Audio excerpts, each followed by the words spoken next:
A very good evening and welcome to the State of Business on our television. This is Madhu Shatavapalakumar. Let's take a look at tonight's headlines first. Sri Lanka ranked first among South Asian countries in civil aviation safety. State Minister Sena Nayaka hands over Freuden book to delegation of German industry and commerce. Now the stories in detail. According to continuous monitoring assessments conducted by the International Civil Aviation Organization, Sri Lanka has been ranked first among South Asian countries in terms of civil aviation safety. Sri Lanka has shown 88.57% of overall effective implementation of international standards and recommended practices at the Safety Oversight Audit 2018, which is an increase of 1.21% compared to the previous audit conducted in 2010. The achievements we have obtained in the ICAO audit, which is a very important audit for us, and which uplifted the aviation capacity of Sri Lanka. We had to adhere to international standards, which we are doing well, and we should earn a good reputation in that arena, which we have obtained that, but we have to maintain that. But in the next year, we can't come down. We have to go up, we should get more marks, and we should achieve more and more in that field. So therefore, it is a continuous exercise. There is no time to rest. So therefore, with this achievement, you have to think that next year and the years to come, you will do better than this year.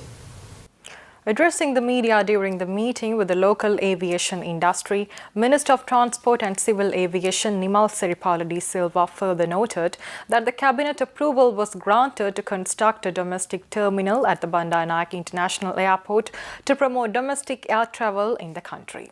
He also emphasized upon the importance of encouraging domestic air carriers together with the private sector participation. This domestic terminal is one of the important factors, I think.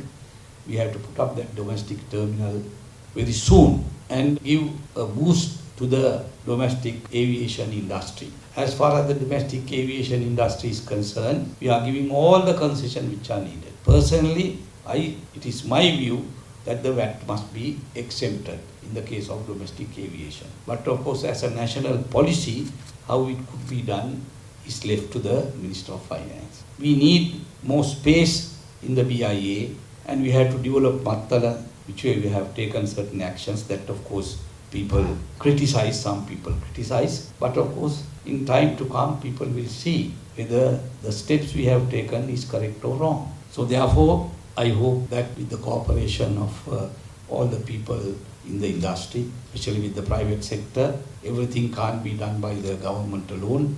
We need the private sector support. Now, for example, that I was not able to provide hangars to most of the private entrepreneurs who comes to me and ask for hangars in Ratmalana because Air Force has taken almost a large slice of our space. So while we are doing that, Mr. Arthur Senanayake invited me that he made his own aerodrome there at Valisara. So I was very happy because that was another viable alternative.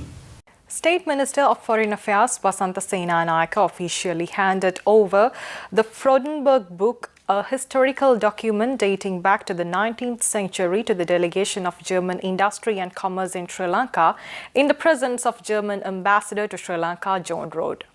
The book expresses long-lasting business relations between Germany and Sri Lanka. The German-Sri Lanka business relationship has been a very old one. It has gone far, it can be traced far back as 1873, where the first Imperial German consul in Sri Lanka, Philip Freudenberg, founded Freudenberg and Company in Sri Lanka. And Freudenberg's had three phases in history. The original phase with Philip Freudenberg, then due to World War I, that company was taken under the British colonial government because Germany was considered an enemy country. And then it was restarted again by the sons of Philip Freudenberg, Sigmund Reinhardt and Winfried, after World War I was over and before World War II started. Then the second phase of Freudenberg was interrupted by World War II. And after World War II, the Freudenberg's interest in Sri Lanka was bought over by my family, Right Honourable D.S. Senanayake, and actually his father bought some of the interests, Don Speter Senanayake.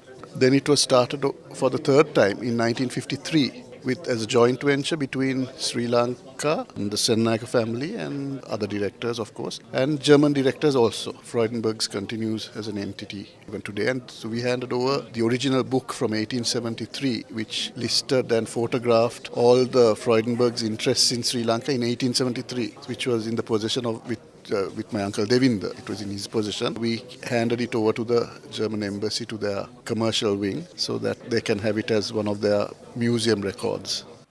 Speaking to our television during the event, delegate of the German Industry and Commerce, Andreas Hergenrother, made the following remarks with regard to the Freudenberg book and bilateral trade between the two countries.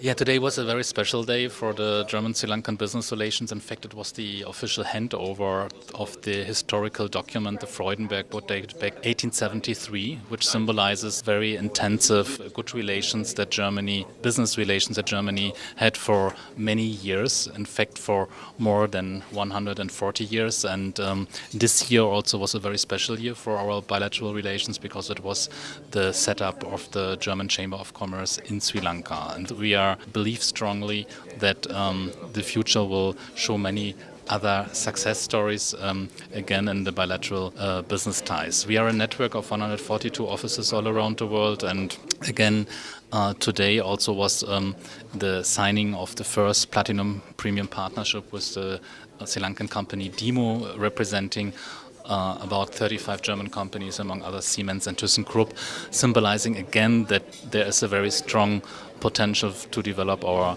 business ties. Let's take a look at more news after this short break.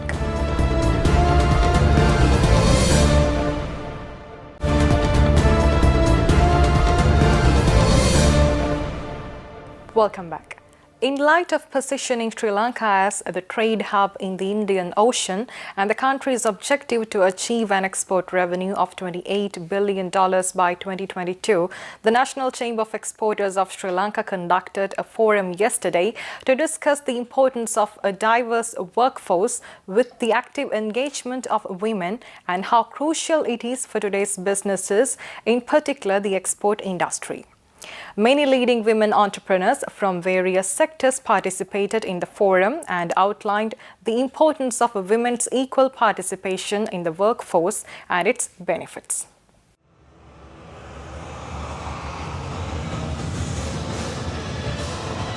The objective of this forum was to increase participation of women entrepreneurs in trade and exports and to shape a new ecosystem for social progress and excellence.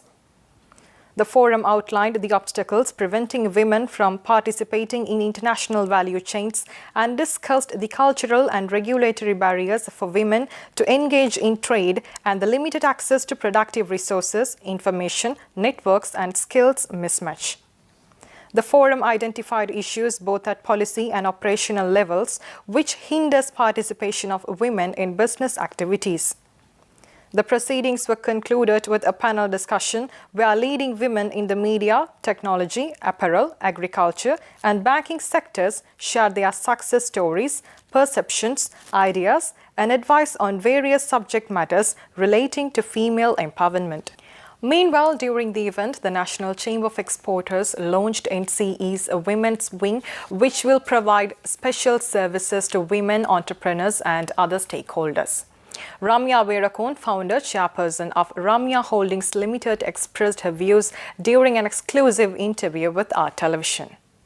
With the support of the National Chamber to find markets, taking part in the trade fairs where the National Chamber of Exporters organize, and also to learn through NIOE export and import systems will enable women to improve their businesses and especially in exports. It is environment policy decisions and the strategic future plans that will encourage the women to make their goals a success. With the last budget, they have announced that they will be supporting for the women entrepreneur to improve their businesses with soft loans, with low interest rates, So this will enable to somewhat for them to improve. But I personally think that the government should have policy, sustainable policy, and also the taxes to be one tax scheme.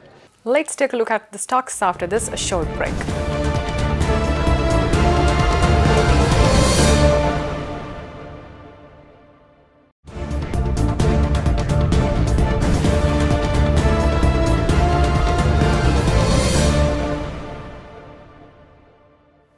Welcome back.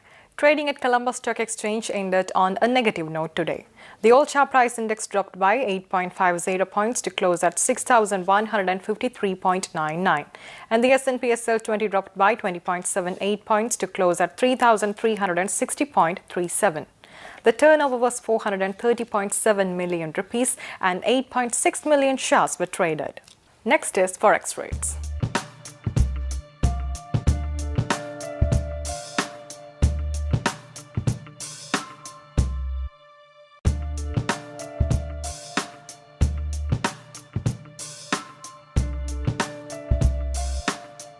With that, we are wrapping up State of Business for the day. We'll meet you tomorrow at the same time with more latest news. Until then, take care. Good night.